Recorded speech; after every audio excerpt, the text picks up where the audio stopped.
See,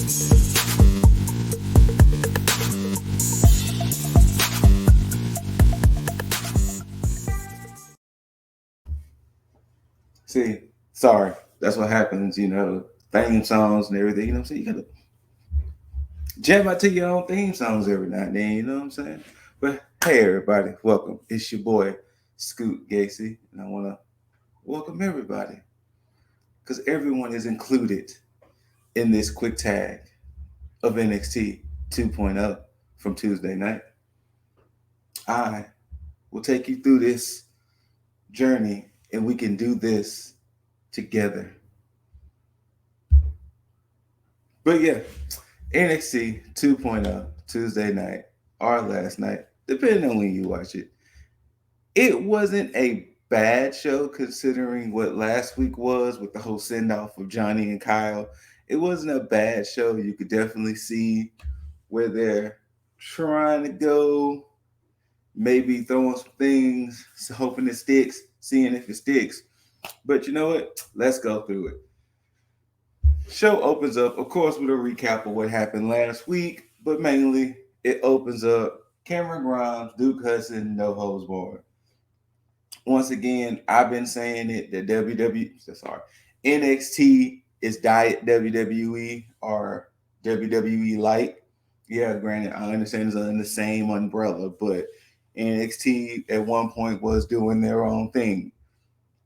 Once again, they had the hair versus hair match at War Games.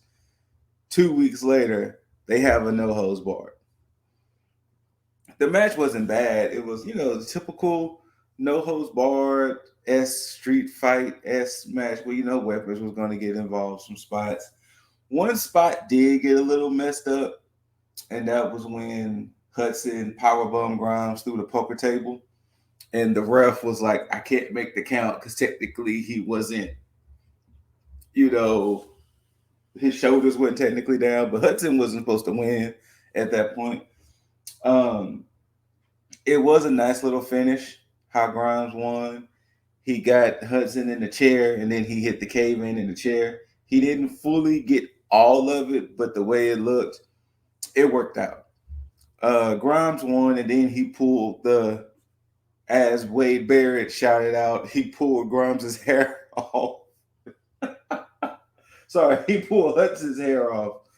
And so Hudson bald head was shown. So we got to see Hudson's new look, bald-headed Hudson.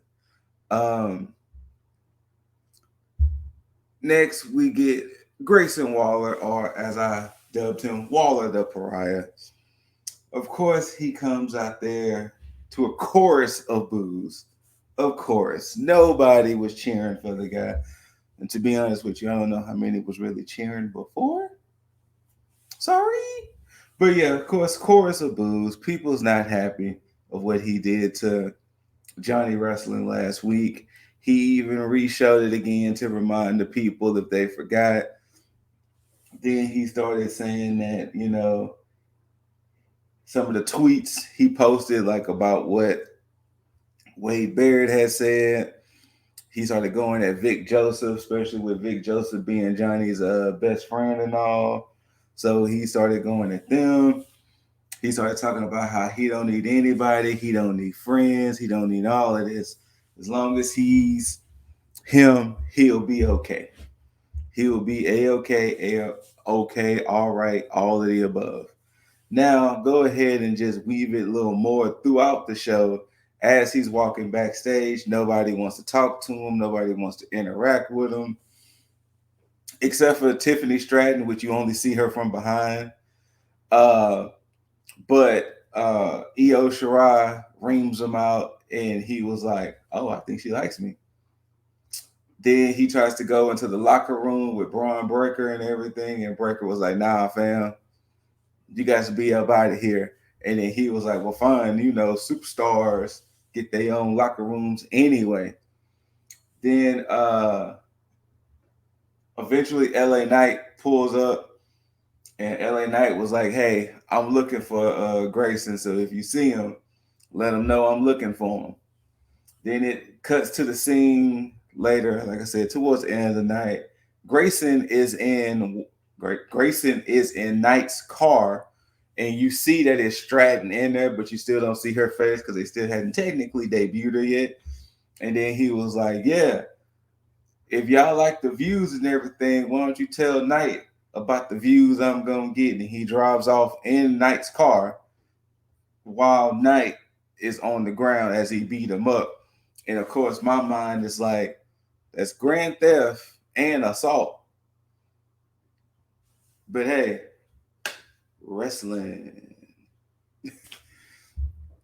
Then we get, so after the original promo of Waller, we get Lashing Out with Lash Legend. I'm not really feeling this talk show so much. I really want to see if Lash is supposed to wrestle and how is it going to lead to wrestling from the talk show. But she had Jacket Time on the show talking about, their style and everything, with Kushida being strong style and Ikemen being style strong. And then she was they was talking about how they're going to have the match with GYV later on. So it wasn't a bad segment. It's just that the Lashing Out show is just a little bit cheesy. It's a little bit. We got a Diamond Mine promo. Diamond Mines forever. Bivens forever. They was talking about how Ivy Nile was about to head to the ring, take care of business. Roddy was going to take care of business later. The Creed brothers was going to hold it down in the mines. And from that, we get Amari Miller versus Ivy Nile. One thing I'm glad about this match, you can tell Nile was supposed to win, but they didn't make it a squash match. It was meant for Amari Miller to kind of show off a little bit of what she could do. So it wasn't necessarily 100% squash, but Ivy Nile hit her devastating choke. Now, for the keen wrestling fans out there, Ivy Nile's submission was the submission Aleister Black was trying to use at one point before he just went back to just straight using the Black Mass kick. He was testing out that submission, and I guess it didn't stick, so they just went on ahead and just told him to just keep using the Black Mass. But yeah, Ivy Nile wins, taps out, or chokes out, taps out, whatever. Amari Miller, there you go. Next up, we get a segment where Zion Quinn was backstage talking. He was saying, "Oh, see, now I see how Legato plays, so I'm going to play by their rules." After he walks off, Robert Stone was over there like, "Don't act like you don't see me standing over here like I'm just like invisible and things." And he's popping shit talking about how people need to start paying attention to him. And then Von Wagner shows up and was like, "Yeah, what happened last week is only the start, and this is gonna continue because Von smashed." And it was like, did he really just kind of make a Hulk reference in a sense? But yeah, and stuff. And then of course we get a vignette with MSK and Riddle, because Riddle is the shaman. And then it was basically, oh, what's in the bag? So they started pulling out just random stuff. And then MSK is like, we need to get back to our winning ways, our tag team ways. How do we do that? And then Riddle was like, you know what? It might be in the bag. So he digs in the bag, pulls out the scooter. Both members of MSK pulls out scooters. So I guess we're going to see MSK riding scooters, and I guess being more playful and joyful in the future whenever they come back, because they hadn't wrestled since they lost the tag titles. So we'll see. Next, we get Harlan versus, I forgot who he fought because it was a squash match. And as you can see, whatever you want to call him, Harlan Voorhees or Harlan Myers, because he was beating the shit out of whoever he fought. It was a squash match. I think it went longer than it should have had, considering he was supposed to be this devastating guy, but he made his point. Harlan Voorhees or Harlan Myers, whatever one you want to sit on, he made his point. He made his point that he is definitely going to be a force to reckon with. They kind of, once again, if you know the wrestling history, they're kind of doing a cross between a Dexter Loomis and his name was literally right here. The guy they released last year, the Freak. Oh my gosh. The one who kept getting in trouble. Oh goodness. I cannot remember. I cannot believe I forgot his name. Damn it. What was his name? What was man's name? But yeah, you know what I'm talking about. The one who kept getting in trouble because all the stuff he kept saying, and then he did some extracurricular activities and stuff. He was part of the NXT 6 that Laura Sullivan. He kind of has a Laura Sullivan mixed with Dexter Loomis. That's why I say he's Harlan Voorhees or Harlan Myers.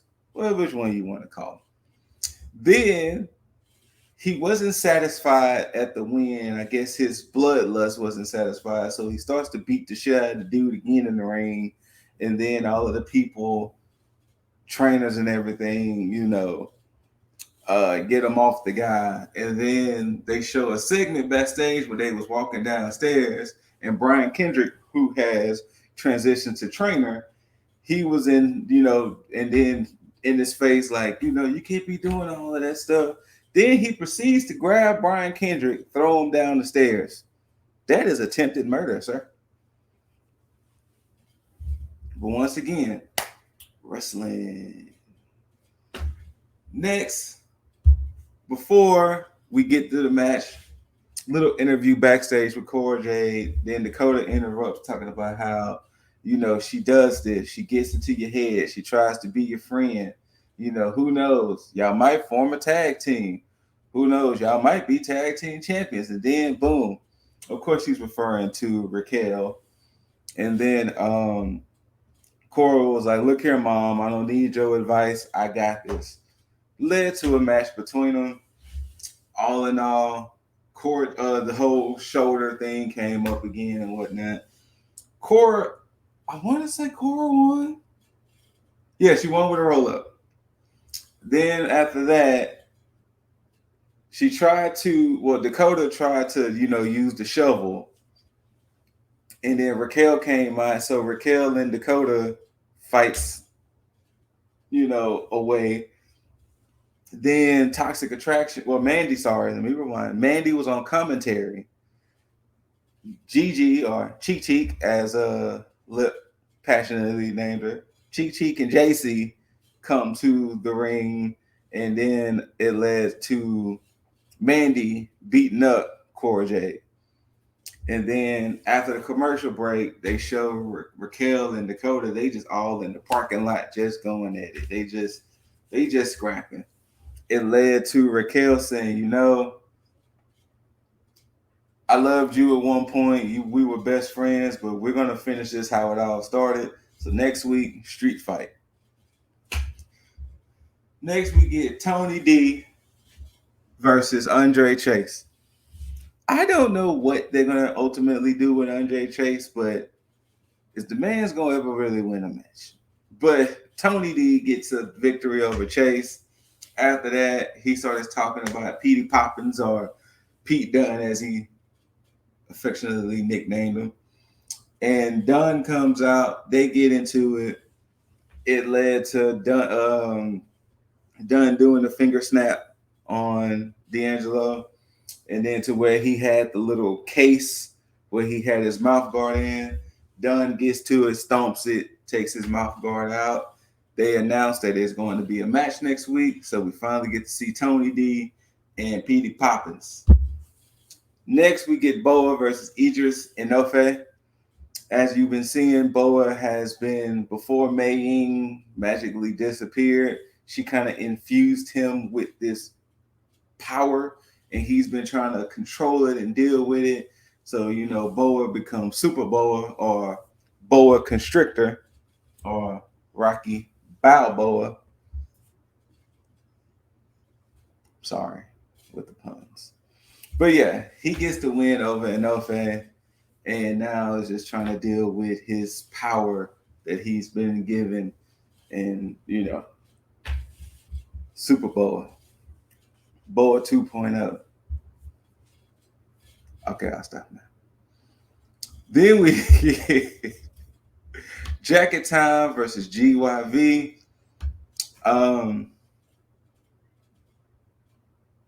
It's not a bad match.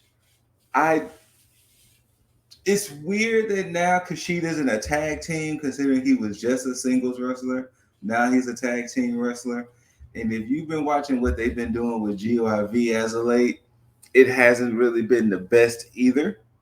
It's been kind of like they were one of your best tag teams at one point that we all considered to be potential tag champs, and now y'all just kind of,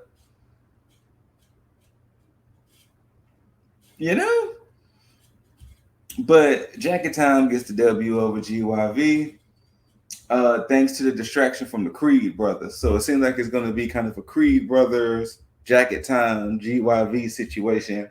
And I'm pretty sure all three of those teams are going to be jockeying for position to see who's going to be number one contenders to Imperium's tag titles.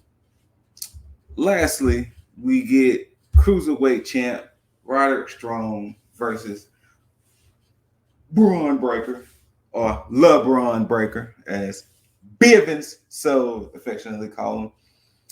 I'm enjoying what they're somewhat doing with Strong. I'm enjoying the fact that he doesn't necessarily have to fight people in the 205 weight class. He can fight people, all over, because he fought Odyssey Jones, he fought Gacy, so he can fight other people. He doesn't necessarily have to just fight cruiserweights. So I'm appreciating that. Pretty solid match. It was one of those matches to build Breaker up. They want Breaker to be the guy, and to be the guy, you have to test your skills against the seasoned vets. And who better than former North American champ, tag champ, current cruiserweight champ, Roddy. So pretty solid match between these two. I really have no complaints. It was just the fact that you knew Breaker was going to win. In the course of the match, Carmelo and Trick shows up because, Carmelo has been going at Roddy talking about, you might be the champ or whatever, but I'm the A champ around here and this and the other. So it seems like we're going to get a Roddy versus Carmelo feud at some point.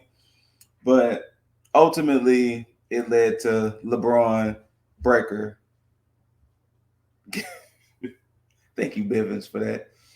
Getting the W. After the match, Tommaso comes out and, kind of gives LeBron Breaker a little mess and little dose. So it ended with Tommaso kind of standing over LeBron Breaker in the end. So I'm pretty sure when they do New Year's Evil, they're going to run it back, and most likely LeBron Breaker is going to get the title. Like I said, a solid episode. Nothing too... It's in the middle. It wasn't bad. It wasn't like spectacular. It's in the middle. They had some segments that worked. They had some segments that didn't work. I'm waiting. My biggest takeaway, I think, from the show personally is what they're going to really ultimately do with Grayson Waller. He has this theme of taking out Johnny, who they consider an NXT legend. He has this theme of currently feuding with LA Knight. So ultimately, what are they going to do with all of this theme from Grayson Waller? Like, what is the ultimate plan? Is the plan for him to just kind of be this guy who's going to go around beating people up and wanting the moments? Is it going to end up fizzling 2 months or a month down the line? Like, what's the ultimate plan they want for Grayson Waller? Because it was sucks that they gave him the rub, I guess, or the go ahead to take out Johnny on his last day and don't do nothing with it. I'm not saying you got to necessarily put a title on him so soon, but what is the ultimate plan with Waller and this theme he has now? Because if the locker room's against him, the announcers are against him, the fans are against him. That's why I dubbed him Waller the Pariah. What is the ultimate plan for him? I definitely want to know what plan is going to be for Harlan Voorhees or Harlan Myers, whatever you want to, because Mans was just in there, just dominant. I really want to know, are they planning on putting the belt on Cora Jade as well? Because it seems like, they're kind of giving her that she's the plucky underdog going against the mean old toxic attraction. I wonder are the plans to put the belt on Cora Jade, because it seemed like Kaylee Ray was supposed to be next up, but I don't know. I wonder are they going to plan on putting the belt on Cora Jade? Like, are they going to take away the woman's title from Mandy Rose so soon, or she might get the match against Cora Jade. Mandy might win, but it shows that okay, Cora, you got some spunk. You know what I'm saying? You could be in the title picture at some point, just not right now. That are my thoughts really coming out of this NXT. Oh, also too, what's next for Grimes? What's next for Grimes too? Because it seems like he's just kind of there. Like, I'm pretty sure him and this Hudson thing should be over. So what's next for Grimy? But yeah, that was NXT 2.0 in a nutshell. Whether you loved it, hate it, don't forget to rate it. Thumbs up, thumbs down, preferably the thumbs up. Also, too, subscribe. We produce videos. We got quick tag, hot tag, tag me in, freeze tag, vote with your wallets, Jaegers After Dark. We might have little specialty videos here and there, you know what I'm saying? To really know, you gotta subscribe, and not only subscribe, get the notifications. You gotta be there. Just subscribe. Join the world of tag. We have cookies. And you are all welcome and all included. So, too sweet out there to the peeps, especially the bros, Lip Dizzle, Jaeger Bum Bastard.